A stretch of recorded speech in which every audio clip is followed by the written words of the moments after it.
What's up, guys? How are you doing? So I've been watching this channel for a while, and I have decided I wanted to share their experience with you guys because it has been blowing up. It has been blowing up. And this video, trust me, it's 12 million views. It's definitely blowing up. So I watch a lot of videos in my day, and I just thought that I would share this reaction with you guys. It's guilty until proven innocent, which is weird because usually innocent until proven guilty. So let's take a look. With respect to interrogation analysis, it's no secret the benefit of hindsight gives you a considerable advantage when evaluating information. When you know a subject is guilty, it allows you to exclusively look for guilty behavior. The knowledge of outcome highlights the imperatives while stripping away non-essentials. And this allows you to calculate certain things that would otherwise be overlooked by cause of your own doubt. That's true. Hindsight is 20/20. Everyone is well aware of this aphorism, and what's fascinating is that it not only applies, but is far more compatible to the innocent than it is to the guilty. The reason for this is because the information you have to scrutinize is reduced when dealing with innocent subjects. When you remove the versatile factors of misdirection and trickery, you're left with relatively straightforward behavior in comparison. Of course, the argument that everyone is different and can react in a different manner has merit. Human beings are unique, and there will always be exceptions to every rule, especially when you take into consideration that trauma can cause atypical behavior. Yet, atypical behavior and guilty behavior are generally distinguished from each other with relative ease. And that brings us to example number 1. 37-year-old Michael Dixon, described by his peers as popular, friendly, but also unassuming and reserved. A self-professed introvert who turned down a job as a trade show presenter due to his fear of public speaking and kept his position as a trade show assembler instead. On August 15, 2003, in Hamilton, Ontario, police were called to report a man breaking into a jewelry store. 2 officers responded and chased the perpetrator from the store down an alley before momentarily losing sight of them. At the same time, Michael Dixon was getting off a bus nearby coming home from work. He was the first person the police saw when coming out of the alley and was then arrested at gunpoint. Dixon voiced his innocence but didn't resist arrest and stated he would help in any way he could. He was taken to the Hamilton police station and questioned 2 hours after his arrest.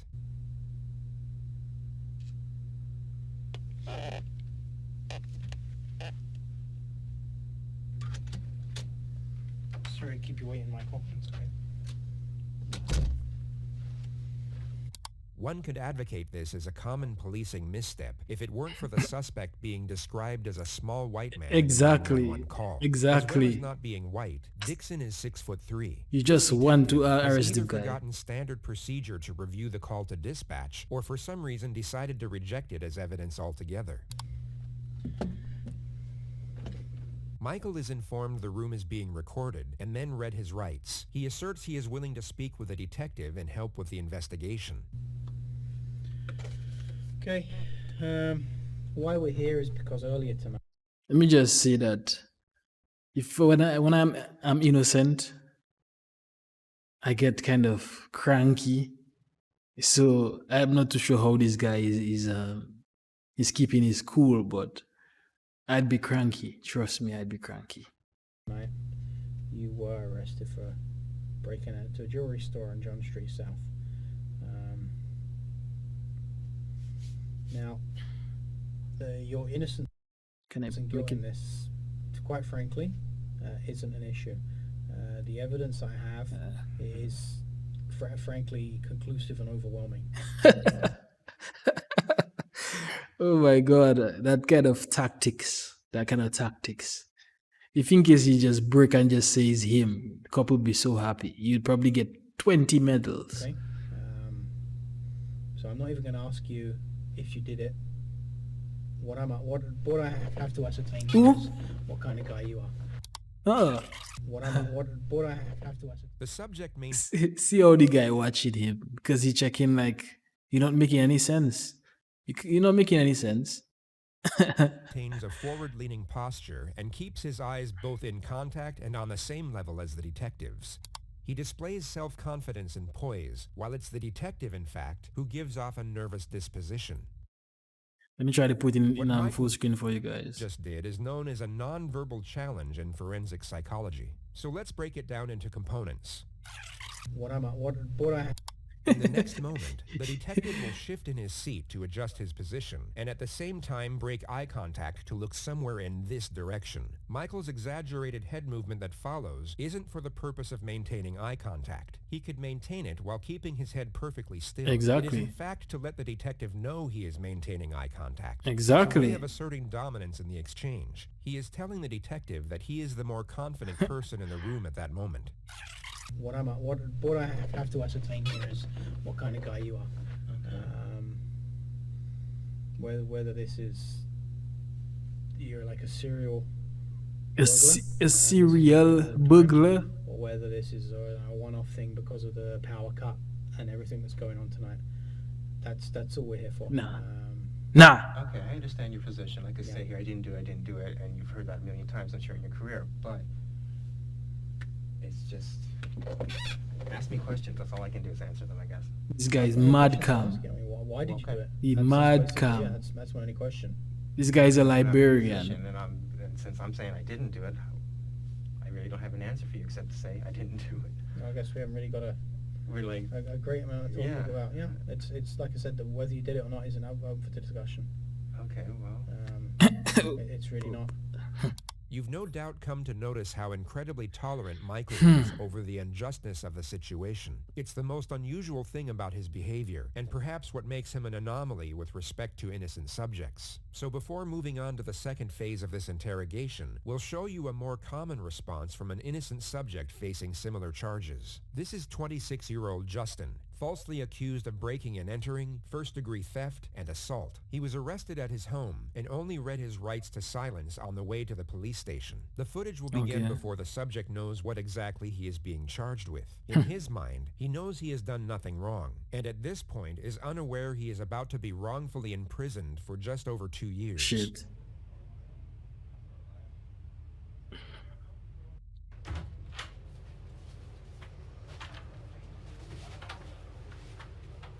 Justin, get that form.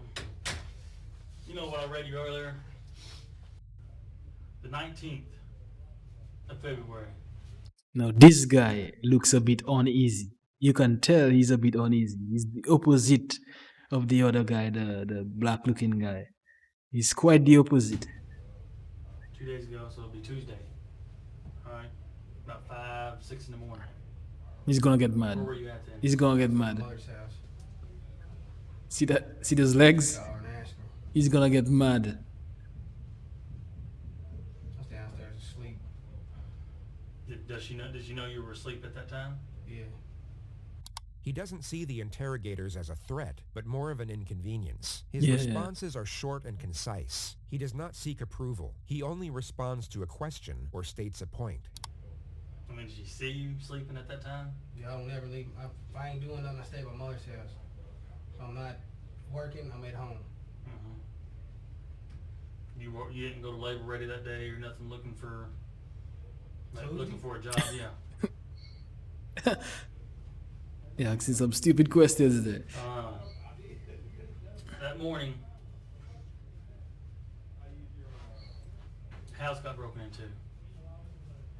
Okay. See the other foot. The detective's see strategy the is other to foot. reveal the charges in Other a foot start to periodic bounce. manner. Getting a confession to one charge at a time is far easier than gaining admission to all of them at once. The plan is to reveal the break-in and robbery charge first, then reveal the assault at a later stage. The detective goes on to explain that the accuser named Candy said she saw him loitering around her house in the evening hours of the night, and a short time later witnessed him break in and steal a multitude of valuable items. The detective then explains that she picked him out of a 12-picture lineup of suspects.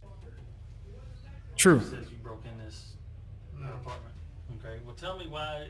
Justin is now aware of the burglary charge, which holds a possible 20-year prison sentence due to Oh, previous shit. convictions. He will now begin to forcefully assert his innocence, and each time he does so, will bring forward his posture and strengthen his vocal emphasis while making the assertion. Alright, so I mean, she's saying that I was there before. Is that what she's saying? She's saying she's seen my face before the break-in happened? Yep. I didn't break in her house. I don't know who she is. I don't know what you're talking about. Wait, make up I don't know story. no girl named Candy, none of that shit, man. Why is she saying that you're? I don't know why she's saying I don't know why I don't know. That's what I was waiting for. I know this guy's gonna break. What were you doing there? I was not there. He gonna get real mad. I was not. I don't know this girl Candy. The only Candy that I even heard of is this guy I know named Tim Stahl dates her. The person he just mentioned was the accuser's ex-boyfriend. Okay. That's it. How do you know Tim Stoll? I grew up with the dude, man. The accuser's testimony was later picked apart in court. She was caught lying on the stand multiple times, and Justin was exonerated. He was proven innocent not just beyond all reasonable doubt, but essentially beyond all doubt. The last thing I heard about them two, she had him arrested for domestic violence. That's all I know about this girl Candy. I ain't never went in that girl's house, none of that shit. I didn't do that shit. I did. As God is my fucking witness, I did not do it. I used to be a piece of shit. When I got out of the fucking penitentiary, I told myself I wasn't going back. I ain't done nothing but work my fucking ass off the entire time I've been out. Can you prove, other than you saying you did not, is it that morning, what can you tell, how can you prove to me that you were at home? All you gotta do is call and ask my mother. So you're I don't telling me understand you. If you're in my bed sleeping, why I can prove? Not one foot. Tuesday. Not one. The detective then goes on to reveal Justin is accused of assaulting the supposed victim during the robbery. You take vanity mirror and you hit her over the head with it and you guys fight. And she got injuries. No, man. And hell no, man. Get her goddamn boyfriend, Tim Stoll, in here and question him about her goddamn injuries. Look at that straight right there. This sounds like it's a goddamn thing of fucking her boyfriend, Tim Stoll, done fucking done something to her, and now they're trying to put it on me. I know that's what the fuck this is. And look, that's why we're talking to you, okay? No, this is bullshit, man, because I've tried everything in my fucking power to stay the fuck out of this goddamn fucking penitentiary shit. I did not do that shit, man. Okay. That's what we're talking to you. We're here I swing in the to table. investigate this, okay? I send in the table. That's why we're asking all these questions. Yeah. I'm sorry for freaking out, man, but I didn't fucking do this shit, man. I'm fucking shaking. I did not fucking do this, man. Justin had already served 3 years in prison for a robbery in his early 20s. He more than likely knew the reassuring tone of the investigator wasn't a good sign. Although slightly more animated than the average person, this form of aggression is a commonplace response from the innocent being directly accused. He comes off aggressive, but in a defensive manner. He is not being hostile. I'm telling you, I would have already flipped that table already. Trust me. But highly combative when professing his innocence. His conduct is totally justified considering the circumstance. When facing a considerable amount of time in prison for something you didn't do, this level of anger is warranted. So when compared to the forgiving composure of Michael Dixon, the extraordinary nature of his behavior becomes even more Liberian. pronounced. I really don't have an answer for you except to say I didn't do it. I guess we haven't really got a great amount of talking about. Yeah, it's like I said, whether you did it or not isn't up for the discussion. Okay, well. It's really not. There's a number of witnesses. Great. One of them had a video camera. Number of witnesses. Okay then. Well, that's relieving. That's relieving, to be quite honest. Yeah. So view the video camera. I have. Okay. That's why your guilt isn't in issue here. That doesn't even make sense to me. That's, you see the copper is worded. That's how your guilt isn't. Let me hear that again. Isn't in. No, a bit more. I have. Okay. That's why your guilt isn't in issue here. Because if I'm on the video camera, Exactly. Come on. it doesn't make sense. You have a video camera that shows me? Yeah, It doesn't make sense. it makes perfect sense to me.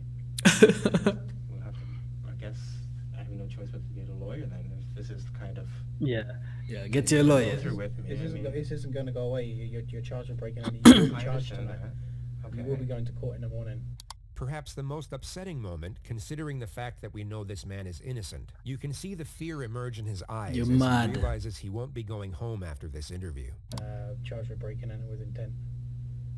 Okay, that's what's going to happen right now. We're now given an insight into Michael's introverted personality. He is noticeably afraid of what lies ahead, yet reacts to the situation with reasoning and intuitiveness. Rather than explode into emotion like the more extroverted personality, he instead processes the moment and then responds to it from an analytical position. He's smart, he's smart. Okay, are you just making this up that you have a video camera so you see how I react? Because You has to be making it up. it goes that if you're saying, okay, hear me out for a second, please. If I am guilty, as you believe, because you have me on video camera, then okay, we'll go through the procedure. Exactly. But I'm saying, I trying to call your bluff here because since I know I didn't do it, I have to be on the video camera. Well, like I say, it's not a game of poker. Okay, well, I've got nothing to I'm gain not trying from to give you a hard that. time, all right? You know what? I've got nothing to gain from that either way. Which is why I'm not asking you, did you do it?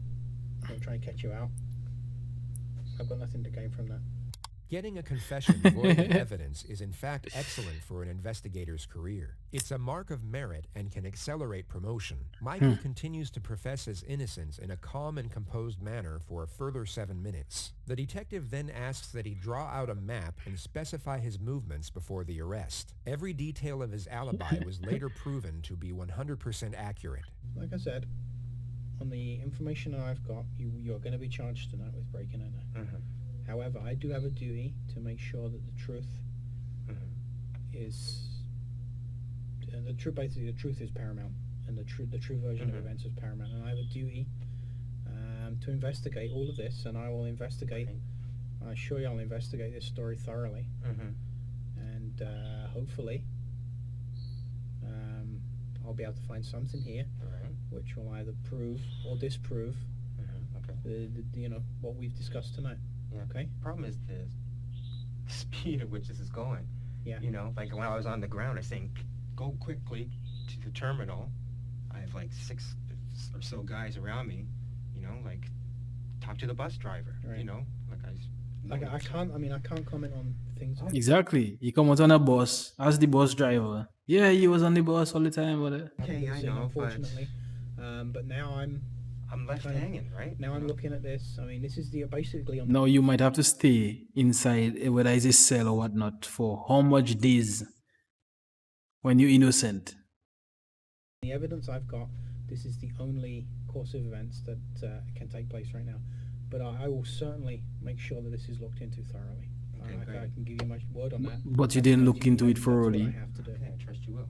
I was just wondering, can I make a phone call? Because I'm supposed to be at work at 8 a.m. You're not going to be able to be at work, okay? I know I'm not going to be able to, but I like to phone ahead. I can arrange that you get the phone call to let someone know that you're not going to be at a place, yeah. So I'm not room till 10? Or No, whatever? we'll be taking you downstairs Okay. to a larger custody facility which you have downstairs. What? Well, it's not the most Sounds pleasant like thing in the world, fun. but it's only for a few hours. Okay. Okay. From court tomorrow, what happens there? I don't know.